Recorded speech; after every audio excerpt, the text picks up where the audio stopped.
नमस्कार, मैं खुशबू कुमारी, आप देख रहे हैं वेब इंडिया न्यूज। यहाँ दी जाती है तमाम सटीक और सही खबरें सबसे पहले आप तक। इस समय की सबसे बड़ी खबर बिहार राज्य के पश्चिम चंपारण जिला के रामनगर क्षेत्र से आ हिंदुस्तान के और रही है खून में हिंदुस्तान के। लेकिन एक समस्या है, मैं सच्चाई को तोल तोल के नहीं परोस पाता हूँ। इसे मेरी खामी कहें या खूबी कहें। इसलिए यहाँ शकील साहब उपस्थित हैं। उनकी उपस्थिति में आपको जो आमंत्रण दिया गया होगा उसमें भी लिखा हुआ है कि भगत सिंह के टूटते सपनों पर आंसू बहाने आइए। भगत सिंह का सपना कब टूटता है? यहाँ महनीय लोग मौजूद हैं। सर, मैं सच बोलने का साहस कर रहा हूं। जब सैनिकों के वेतन पर इनकम टैक्स लगता है और सांसदों के वेतन पर कोई इनकम टैक्स नहीं लगता, तब भगत सिंह का सपना। जब 250 बुद्धिजीवी 3 बजे रात को तथा कथित बुद्धिजीवी भारत देश के पद्मश्री अवार्डीज, वकील, जज एक पेटिशन लिखते हैं और सुप्रीम कोर्ट का दरवाजा खुलवा दिया जाता है। आपने सुना है कि 11:30 बजे रात को दूध की दुकान खुल गई हो रामनगर में किसी के लिए। मैं भारत के सुप्रीम कोर्ट की बात कर रहा हूं। 250 बुद्धिजीवी 3 बजे रात को भारत का सुप्रीम कोर्ट खुलवा देते हैं कि उस आतंकवादी याकूब मेमन के बच्चे छोटे। मंच का खास ध्यान चाहूंगा, इस बात पर तालिबे इल्म हूं, परंतु एक बात कहने का साहस कर रहा हूं। इतिहास पढ़ाया जाता है कि भगत सिंह को फांसी दी गई। मुझे क्षमा करेंगे, मैं इस बात से इनकार करता हूं। भगत सिंह को फांसी नहीं हुई थी, भगत सिंह की हत्या की गई थी। पहली बार यह आवाज उठी बुंदेलखंड अभिराम पाठक से, लंदन के अखबारों में छपा, शोध का विषय बना और जिस जज ने सजा सुनाई उनसे भी जाकर पूछा गया, उनके परिजनों से इस बात पर विचार किया गया। और मैं क्यों कह रहा हूं कि भगत सिंह की हत्या हुई थी? फांसी का आदेश था 24 मार्च 1931। फांसी का आदेश 24 मार्च 1931। पहली आवाज बुंदेलखंड से, दूसरी आवाज आज चंपारण की भूमि से मैं उठा रहा हूं। और यदि यहाँ ये कविगण बैठे हैं, एक एक व्यक्ति एक एक आवाज उठाने लगेगा तो शायद ब्रिटिश हुकूमत में हाउस ऑफ लॉर्ड्स के सामने उगता हुआ सूरज भी कभी कह पाएगा कि भगत सिंह की फांसी नहीं, हत्या हुई थी। क्यों? मैं आपको बता रहा हूं। इतिहास पृष्ठ और वर्तमान में संघर्ष बहुत कड़ा है जी। सजा सुनाने और कत्ल करने में अंतर बहुत बड़ा है जी। और अंतर बड़ा क्यों होता है? संविधान, वेद, शब्दकोश, ये अर्थ सभी को हासिल है। सजा सुनाने वाला हाकिम पर कत्ल करे वो कातिल है।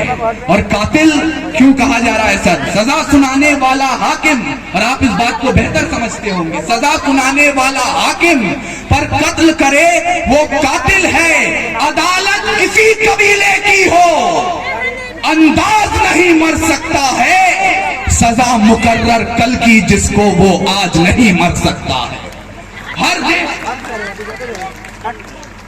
और किसी को अगर आपत्ति हो आप हाथ उठाइए। हर देश की अदालत ये बात बोलती है, सजा मुकर्रर कल की जिसको वो आज नहीं मर सकता है। इसीलिए तो कविता आज परतें फिर से खोल रही है।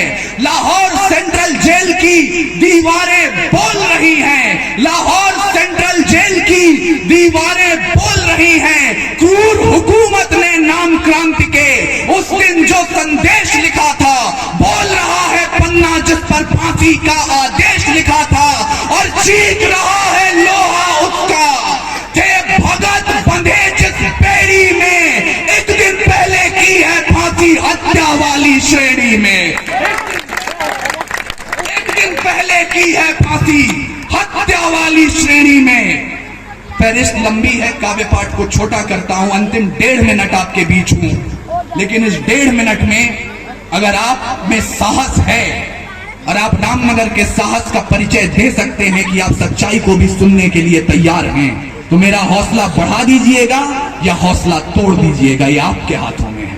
सर, 1.5 मिनट की आज्ञा आपसे चाहता हूं। आप जानते हैं आज से 4 वर्ष पहले इसी मंच पर एक कविता शहीद हुई। मैंने तब सोचा कि आगे अगर रूलिंग पार्टी के 2 सांसद बैठे हों या बड़े पुलिस अधिकारी बैठे हों तो कविताओं की भाषा बदल देनी चाहिए। कुछ और पढ़ देना चाहिए। पर तब मेरी लेखनी मुझसे बोल पड़ी, तूफान रुके रुके हैं लश्कर धार कलम की रुकी नहीं। तख्त झुके झुकी रियासत, कविता कभी पर झुकी नहीं। तू सारथी साहित्य का है, कर्म को अंजाम दे। बोल रहा है सच अगर ज़बां को ना लगाम दे। कविता तेरी हुक्मरां का कोई बिका परमान नहीं है। तू बगावत का शोला, दरबारी दस्तरखान नहीं है। और दरबारी दस्तरखान बनने की ख्वाहिश कवि को नहीं होनी चाहिए। और इसलिए मैं एक सच आपके समक्ष रख रहा हूं। हम कहते हैं भगत सिंह का सपना टूट गया, एक टूटता सपना आपके सामने है, अगर आपने आज का अखबार पढ़ा हो। और सर, ये विडंबना है भारत देश की, ये विडंबना है हमारे राज्य की कि राष्ट्र सेवा का पर्याय। रास्ता साहब, आप वहां बात कीजिए, बीच में। कोई बात नहीं, कोई बात नहीं है, कोई बात नहीं है, कोई बात नहीं, जान दीजिए।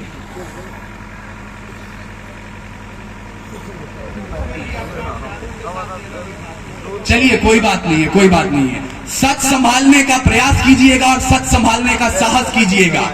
विडंबना है भारत देश की, मंत्री और डीजीपी महोदय के सामने जाकर यह बोलना पड़ा कि अब सदमे में मेरी मौत भी संभव है। सर, मैं सच बोलने का साहस कर रहा हूं, समर्थन की हिम्मत आप कीजिएगा। आज से 1.5 वर्ष पूर्व कुछ लोग जाकर एक 77 वर्षीय विधवा की जमीन पर कब्जा करते हैं, साक्ष्य उपलब्ध कराए जाते हैं, प्राथमिकी दर्ज होती है, एसपी के पास से आदेश आता है गिरफ्तारी का। उसके बावजूद 14 महीने तक वो विधवा दफ्तर दफ्तर घूमती है और कहती है कि मेरे अंगूठे की जांच कीजिए, दस्तावेज गलत हैं। प्रशासन मूक हो जाता है, मौन हो जाता है। और शर्म की बात है रामनगर के लिए, भगत सिंह के देश के लिए, कि उस विधवा पत्नी को साक्ष्य डीजीपी ऑफिस देना पड़ता है, मुख्यमंत्री के पास जाना पड़ता है और कहना पड़ता है कि अखबार मौन है, न्यूज चैनल मौन है, आप कुछ कीजिए। उसके बावजूद आदेश आता है, एक्शन के लिए कहा जाता है। लेकिन अपूर्व विक्रम शाह जिस समय कविता पढ़ रहा है, आपके शहर में 5 नामजद आरोपी खुलेआम घूमकर एक विधवा को धमका रहे हैं, डरा रहे हैं। तो रामनगर तय करे कि आपको किस धारा में जाना है, क्योंकि बाज का खतरा सदा रहा है चिड़ियों की मुस्कानों पर। मैं समाप्त कर रहा हूं, मुझे विदा कीजिएगा। बाज का खतरा सदा रहा है, और यदि आप खामोश रहे, आपकी खामोशी मुझे खलेगी। क्योंकि किसी भी शहर में गुंडागर्दी इसलिए नहीं बढ़ी कि गुंडे सड़कों पर आए, और नेपाली टोला के लोग खास ध्यान दें इस बात पर, गुंडागर्दी बढ़ी तो सिर्फ इसलिए कि जब गुंडे सड़कों पर आए तो शरीफ लोगों ने अपने घरों के दरवाजे बंद कर लिए थे। मुझे आपके हाथ और दरवाजे सब खुले चाहिए। बाज का खतरा सदा रहा है चिड़ियों की मुस्कानों पर, और दीपक भारी नहीं पड़े हैं आंधी और तूफानों पर। आज तलक तो भेड़ियों ने प्रीत के गीत नहीं गाए, घोर अमावस की रातों से जुगनू जीत नहीं पाए। ताप सूर्य का काल ठोक कर सुबह की ओस से जीता है, सिर्फ कहानी किस्सों में कछुआ खरगोश से जीता है। बिन परवाज के चिड़िया पर तनिक नहीं इतराती है, हाथ जोड़कर मधुमक्खी भी छत्ता नहीं बचाती है। अंबर की नपाई जैसे पंखों से की जाती है, शहद के छत्ते की रक्षा भी टंकों से की जाती है। तो पूरे जवानी रामनगर की दोनों मुट्ठी बीच के राह रोक लो, तूफानों की तलवारों को खींच के। परिवर्तन का नया उजाला केवल मशाल ही लाएंगे, और चिराग जलाकर इंकलाब ना आए हैं, जीवित करने की एक पहल की है। संकल्प लीजिए आप, मैं, मोइन साहब, बादशाह चचा, सब हिंदू मुसलमान सिख ईसाई मिलकर, कि रावण नहीं हम पलने देंगे साधुओं के वेश में। और ये भाषा अपूर्व विक्रम शाह की है, कहने में मुझे कोई संकोच नहीं है, चाहे आसाराम हो या राम रहीम। रावण नहीं हम पलने देंगे साधुओं के वेश में, और अफजल नहीं पनप सकते हैं अब्दुल कलाम के देश में। फौलादी हिंदुस्तान है ये, दुर्योधन की जांग नहीं, और भगत सिंह की मिट्टी पर खालिस्तान की मांग नहीं। इतिहास पृष्ठ पर लिखे गए जो फिर वो पाप नहीं होंगे। 16 बार मोहम्मद गौरी हरगिज माफ नहीं होंगे। रण विजय के बाद विरण के वक्त नहीं अब छोड़ेंगे। कलिंग फतेह के बाद अशोक चक्र नहीं अब छोड़ेंगे। 57 के जीत की डोली झांसी रोकी जाएगी। अब के बाद भगत सिंह की फांसी रोकी जाएगी। और हिंदू हो या मुस्लिम उनके शीश नहीं कटने देंगे। कसम तिरंगे की हमको फिर देश नहीं बटने देंगे। कसम तिरंगे की हमको फिर देश नहीं बटने देंगे। अपूर्वा विक्रम शाह